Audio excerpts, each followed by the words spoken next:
We want answers, don't we? We want explanations. We want to know why we suffer like we do. Could somebody please explain this?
There's an old story about a man named Job. It's one of the oldest stories ever told. Now, Job is a good man. In fact, the storyteller insists that Job is the greatest man in his whole part of the earth. Job is a good man, but he's also a wealthy man. He's got land and crops, and he's got animals, and he's got servants, and he's got a house full of kids. But in this story, everything falls apart for Job. Much of his wealth is stolen. The rest is consumed by fire, and then in a tragic accident, his kids are killed.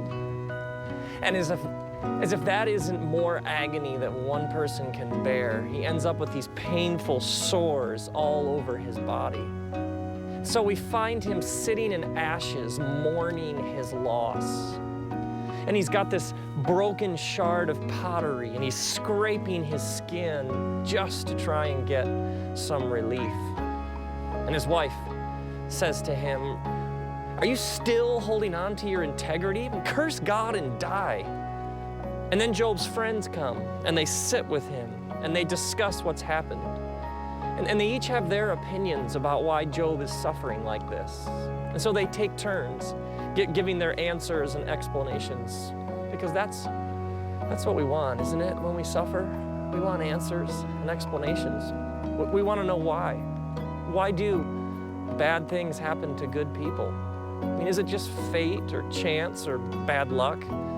Is it some sort of divine judgment or punishment?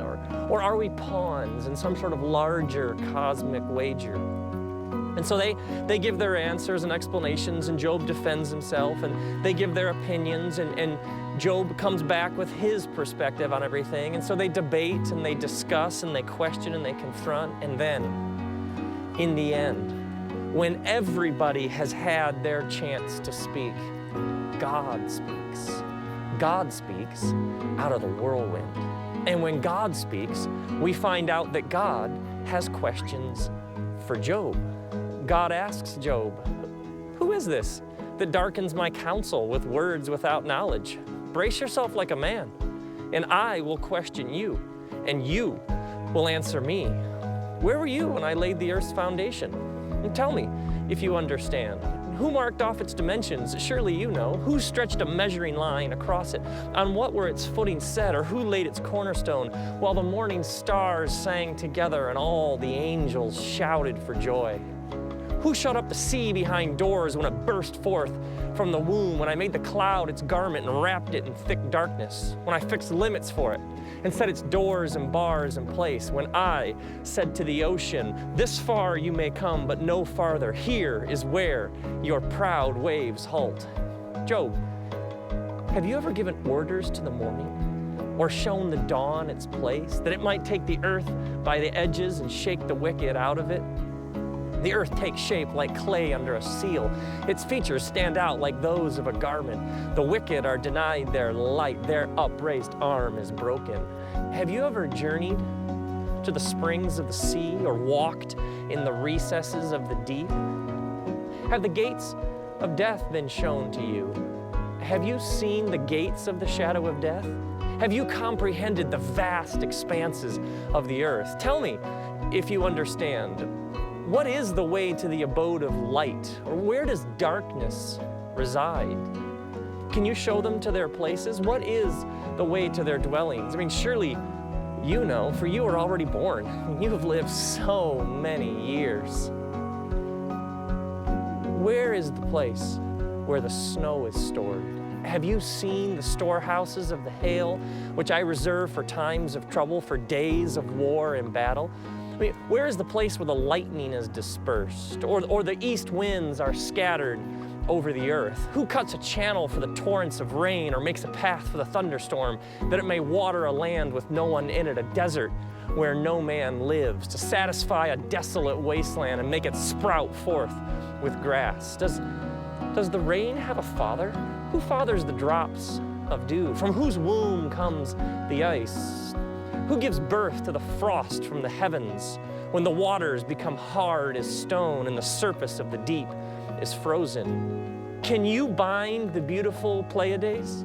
Can you cut loose the cords of Orion? Can you bring forth the constellations in their seasons, or let out the bear and its cubs? Do you know the laws of heaven? Can you set up dominion over the earth? Can you raise your voice above the clouds? Can you cover yourself in a flood of water? Do you send the lightning bolts on their way? Do the lightning bolts say to you, "Here we are"? Who endowed the heart with wisdom, or gave understanding to the mind? Who has wisdom to count the clouds, or tip over the water jars of the heavens, when the dust becomes hard and the clods of earth stick together? Do you hunt the prey for the lioness to satisfy the hunger of the lions, while they crouch in their den or lie in wait in their thicket? Who provides food for the raven when their young cry out and they wander about in search of food? Do you know when the mountain goats give birth? Do you watch when the doe bears her fawn? Do you count the months till they bear? Do you know the times they give birth? They crouch down and bring forth their young. Their labor pains are ended. Their young thrive and they grow strong in the wild. They leave and they do not return. Who let the wild donkey go free? Who untied his ropes? I gave him the desert as his home, the salt flats as his habitat. He laughs at the commotion in town. He does not hear the shout of the driver. He ranges the hills looking for pasture, seeking out any green thing. Will the wild ox consent to serve you? Will he stay by your manger at night? Can you hold him to the furrow with the harness? Will he till the valley behind you? Can you rely on him for his great strength? Can you leave your heavy work to him? Can you trust him to gather together the grain and bring it to the threshing floor? The wings of an ostrich flap joyfully, but they are nothing compared to the pinions and feathers of a stork. She lays her eggs on the ground. She lets them warm in the sand. She is unmindful that a foot may crush them or a wild animal may trample them. She treats her young harshly as if they aren't even hers, as if her labor was in vain. She wasn't endowed with wisdom or given her share of good sense. Yet when she spreads her feathers to run, she laughs at horse and rider. Do you give the horse his mighty strength? Do you clothe his neck with a flowing mane? Do you make him leap like a locust, striking terror with his proud snorts? He paws fiercely, rejoicing in his strength. He charges into the fray. He laughs at fear. He's afraid of nothing. He does not shy away from the sword. The quiver rattles by his side, as does the flashing spear and the lance. In frenzied excitement, he eats up the ground. He cannot stand still when he hears the trumpet blast. When he hears the trumpet blast from afar, he snorts and he smells the battle scent from afar. He hears the shout of the commander and the battle cry.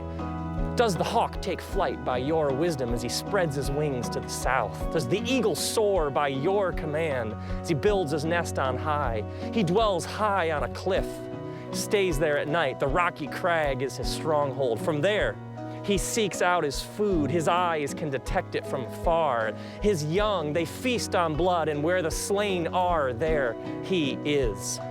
And then God said to Job, will the one who contends with the Almighty correct him? Let him who accuses God answer him. And then Job said, I am unworthy. Who am I to reply to you. I put my hand over my mouth. I spoke once, but I have no answer. Twice, but I will say no more.